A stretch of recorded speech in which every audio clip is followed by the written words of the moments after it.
Solid क्या होते हैं? विच हैव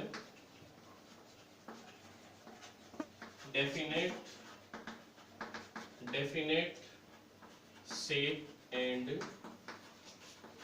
डेफिनेट मास और वॉल्यूम भी हम नोट कर सकते हैं। और वॉल्यूम जिसकी डेफिनेट शेप और डेफिनेट मास हो उसको हम सॉलिड कहेंगे। एग्जांपल जैसे हम चेयर ले सकते हैं, टेबल ले सकते हैं, एटसेट्रा। इनकी डेफिनेट शेप है और डेफिनेट मास है। इसके अलावा अदर कैरेक्टरिस्टिक्स हम इसमें नोट कर सकते हैं। which have high density, इनकी डेंसिटी हाई होती है। they are very rigid, ये काफी ज्यादा ठोस होते हैं, रिजिड होते हैं। particles are closely packed, इनमें जो पार्टिकल्स होते हैं वो क्लोजली पैक होते हैं। Intermolecular forces are strong,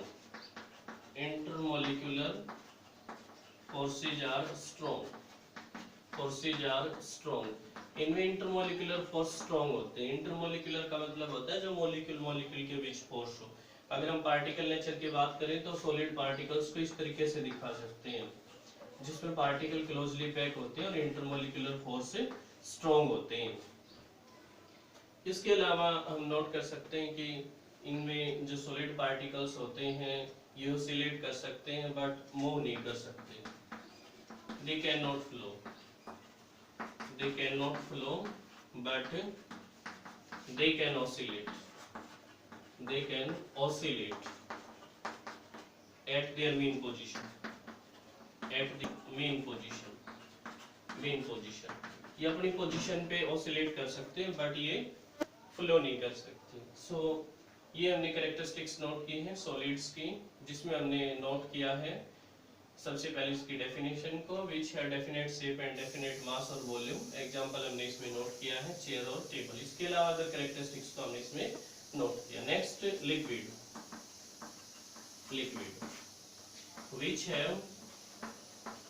which have definite volume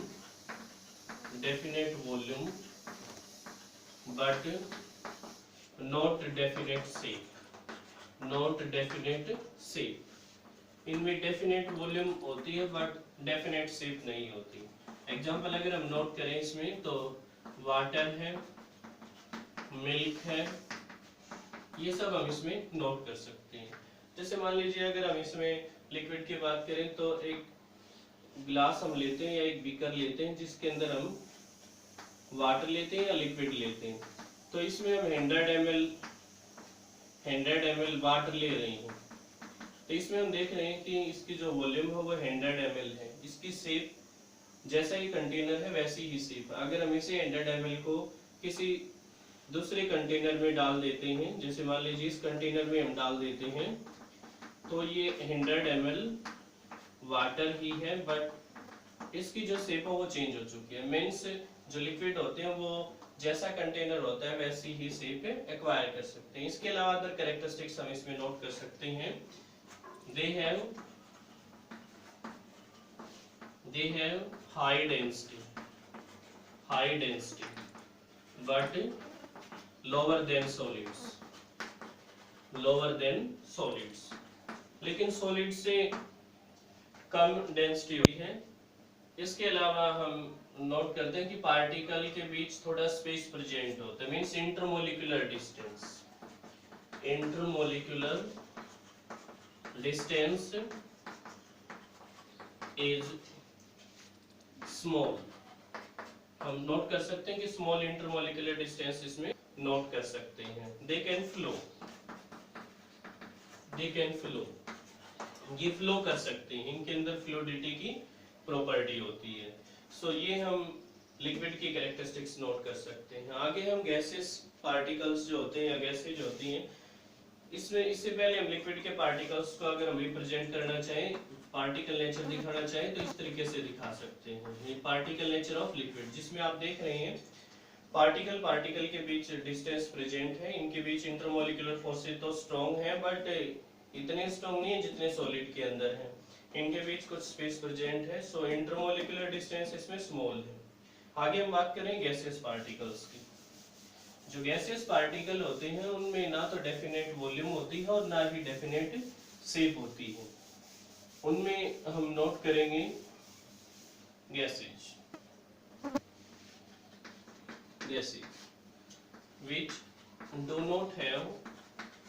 which do not have definite shape और वॉल्यूम। इनमें ना तो डेफिनेट शेप होती है और ना ही डेफिनेट वॉल्यूम होती है, तो उसको हम क्या कहेंगे, गैसेस कहेंगे। एग्जांपल जैसे हम नोट कर सकते हैं ऑक्सीजन है, नाइट्रोजन है,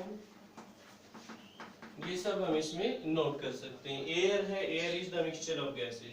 इसके अलावा और क्या प्रॉपर्टी है, इंटरमोलिकुलर फोर्सेज आर नेग्लिजिबल। इनमें जो इंटरमोलिकुलर फोर्स होते हैं वो बिल्कुल नहीं होते, मींस नेग्लिजिबल होते हैं। जैसे हम इस तरीके से पार्टिकल लेना चाहते हैं जिसमें पार्टिकल काफी ज्यादा दूर होते हैं एक दूसरे से, मींस इंटरमोलिकुलर डिस्टेंस इनमें ज्यादा होती है।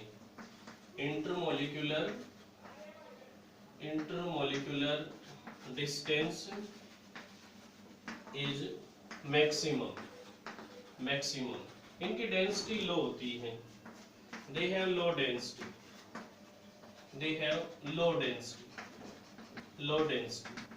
इनमें इनकी जो डेंसिटी होती है वो लो होती है। they can flow, ये फ्लो कर सकते हैं, फ्लूइडिटी की प्रॉपर्टी इनमें होती है। इनके पार्टिकल फ्रीली मूव करते हैं। पार्टिकल्स आर फ्रीली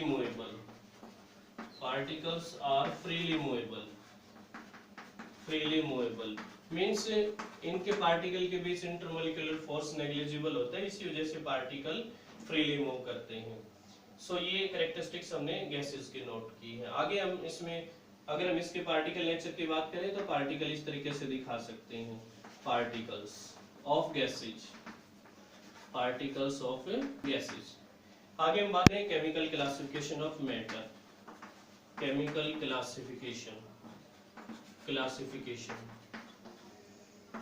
क्लासिफिकेशन में हम नोट करेंगे कि अगर हम कोई ना कोई चेंज करते हैं उसी के बेस पे प्रॉपर्टीज को ऑब्जर्व कर पाएंगे। इन विच we observe the properties on the basis of any change। अगर कोई ना कोई चेंज करते हैं तो उसी के बेस पे हम प्रॉपर्टीज को नोट करेंगे। मैटर को केमिकली हम दो कैटेगरीज में डिवाइड कर रहे हैं। फर्स्ट प्योर सब्सटेंसेस और सेकंड हम इसमें नोट कर रहे हैं मिक्सचर्स।